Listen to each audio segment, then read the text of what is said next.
Average hockey fan here once again, and I'd like to address a rumor that has been going around, a very strong rumor. Doug McLean suggested today on Hockey Central. Elliot Friedman suggested yesterday when he was talking about the trade deadline. Almost every Habs fan I've seen online has been suggesting it. Everybody on Twitter has been talking about it. Matt Duchene could possibly be coming to Montreal. Other teams speculated around Matt Duchene are Nashville, Winnipeg, and Columbus, but there's very strong speculation that Marc Bergevin is trying to go after Matt Duchene. I don't see it making sense myself. He has a good cap hit this year, but I've been hearing he wants a contract of 8 years and $8 million a year, so it'd be like $64 million or something like that, some crazy amount of money. He wouldn't be worth that much to me. I don't see it making much sense for Montreal because they had Jesperi Kotkaniemi and Ron Poehling. These guys are supposed to be the future number 1 and 2 center. So if you take Duchene on at 8 years, he's going to have to be your future number 1 center. You're signing the guy on for 8 years, and he's legit NHL number 1 center. So you can't take him on as the number 1 center and be like, yeah, in 2 or 3 years, you're going to be reduced to a number 2 center, and possibly a number 3 center, and you're going to be playing a lesser role, getting paid $8 million a year. So that way it wouldn't make sense to me, but if they were going on a run this year, it would be a big help. He would be a big help on the power play. He's a very creative player. He's on pace for a career year on a team that isn't very good. He has a good cap hit this year. If they were taking him out as a rental and not paying much for him, it would make sense. But the only way they're going to do this trade is what Doug McLean's been saying, what Elliot Friedman's been saying, is if it's a sign and trade. If, say, Ottawa signs him through that 8-year, $8 million per year contract or something like that with bonuses, if it's a sign and trade, and Montreal, when they trade for him, they get that contract, they get him with the term. They're not going to sign for him without the term unless they're getting him for cheap, which they're not going to get him for, clearly. It's no secret that Matt Duchene is being shopped. He's definitely going to be gone by the deadline from what I've been hearing and from what everybody has been saying. It's looking like Mark Stone's going out of Ottawa too. Montreal's clearly not after him. There's guys like Thomas Chabot, Ryan Dzingel. I know my friend at Talking Habs at Rick been saying he'd like to see Ryan Dzingel in Montreal. There's a couple guys out there for sure.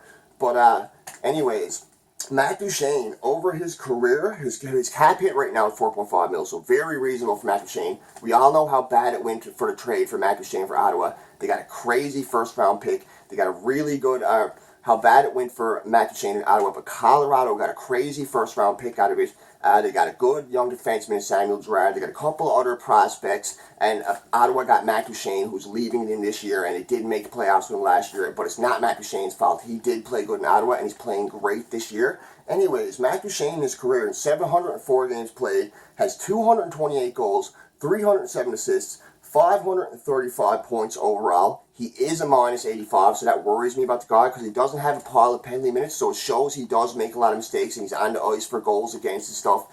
Plus minus doesn't mean that much to a lot of people, but for a center, you shouldn't be a minus 85 over your career. That kind of worries me, taking him on as your future number 1 center over 8 years, and he's already a career minus 85. He's a true NHL vet. He's an Olympic gold medalist.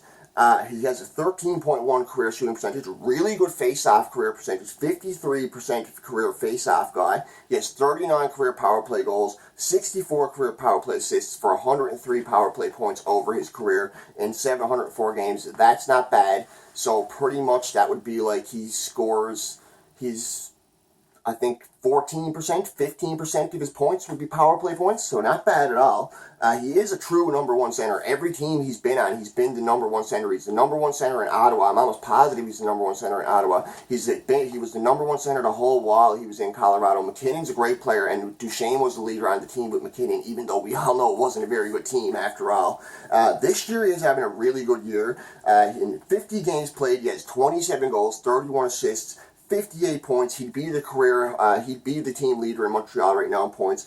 -2, 21.4% shooting percentage, excellent shooting percentage. 55% of his face-offs would be a good guy to have at the end of the game. He's a guy you want to have at the end of the game if you need a big face-off one. He can definitely help your power play for sure. He doesn't have a pile of power play minutes, but this team is so abysmal.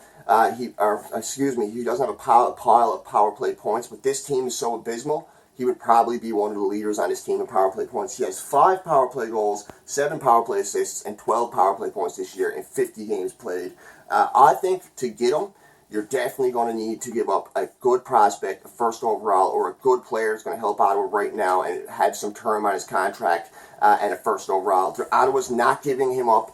for at least that first overall, unless they get it in the Mark Stone trade. But I still think they're going to want at least a 2020 first overall for Matt Duchene. It's no secret they want a first round pick back for that bad trade they made with Colorado, because Colorado could get Jack Hughes at Ottawa's first round pick this year, and that would look really bad on their franchise. So they're trying to get a first round pick back, and they do have the assets to get it. So I think if Montreal gets Duchene, they're going to get him before the deadline. They're not going to leave him out there till the deadline for somebody like Nashville or Winnipeg to make a better offer and sweep him up.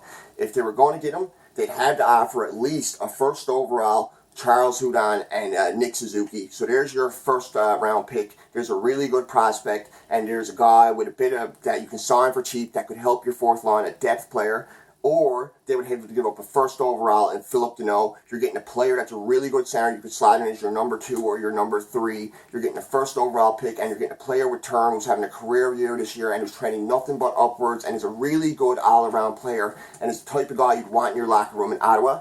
So those are 2 trades I think Montreal would have to make to get him. I'm just speculating. God only knows what Montreal would have to pay to get him. I don't know if it makes sense for a team, but only because the center depth they had now and the prospects they had now. If this was last year, I would be jumping for joy at the thought of getting Matt Duchene, because look what they had last year at center. Jonathan Drouin was their number 1 center. But this year, I really do like the center depth, especially the addition of Nate Thompson as the 4th line center. They have Max Domi, they have Philip Deneau, they have Jesperi Kotkaniemi, and they have Nate Thompson. I like that center depth, and I like the fact that guys like Poehling and Suzuki are in the system. So I don't know if going after Matt Duchene makes a lot of sense, but that's the big speculation out there. That's the rumor that's everywhere. There's guys, legit guys on Hockey Central saying they think it's going to happen. There's guys on trade deadline, on sport, guys like Elliot Friedman hinting at it. If these guys are hinting at it, there's a good chance it could happen. It's either going to be Nashville, Winnipeg, Columbus, or Montreal. Those are names that are out there. Everybody's saying it. Those are names that supposedly need them. I don't see how Montreal needs them myself. I heard Nick Kiprio say today that Montreal doesn't have a number 1 center. Max Domi's doing a pretty good job. He's being considered a superstar. People are calling him a superstar and everything. I think he's doing a good job, and he could be a future number 1 center. But maybe it would be good to take on a guy like Duchene for now. Slot Matt Domi on the wing, have a great line like Matt Duchene, Jonathan Drouin, and Max Domi or something like that, a really speedy line. Put Matt Duchene on the power play. Maybe they'd bring him in for that. Maybe they'd bring him in for his leadership qualities. He is a gold medalist. He did win a gold medalist. He's a very fast player. He's pretty much an all-star every other year. So yeah, he's a good player, but I don't know if it makes sense for Montreal. At $8 million over 8 years is what everybody's saying he wants. I don't think it's worth it. If Nylander couldn't even get that, and Nylander's had 60 points every year of his career and been a plus player and has got as good of a shot as he has and as much potential, I don't see how Matt Duchene can command that much money. But that's what people are speculating. Let me know what you think, guys. Don't forget to subscribe. Don't forget to leave a comment what you think Montreal would have to go for him, and if you would like to see him come to Montreal. I'm sure Habs fans would like to see him, but not for what they'd have to pay for him is another thing. That's my personal thought, and not for what he'd want. But if it was last year, I'd be jumping for joy right now. Anyways, guys, don't forget to like. Don't forget to subscribe. If I hear anything about the trade, I'll be sure to drop it right away, so keep an eye out for the channel. Ring that bell. I'll have a trade video immediately as soon as I hear it. I'll be keeping an eye out for this constantly. Can't wait for the game tomorrow. Can't wait for Toronto Saturday. You all have a good night. This is Mr. Average Hockey Fan, over and out.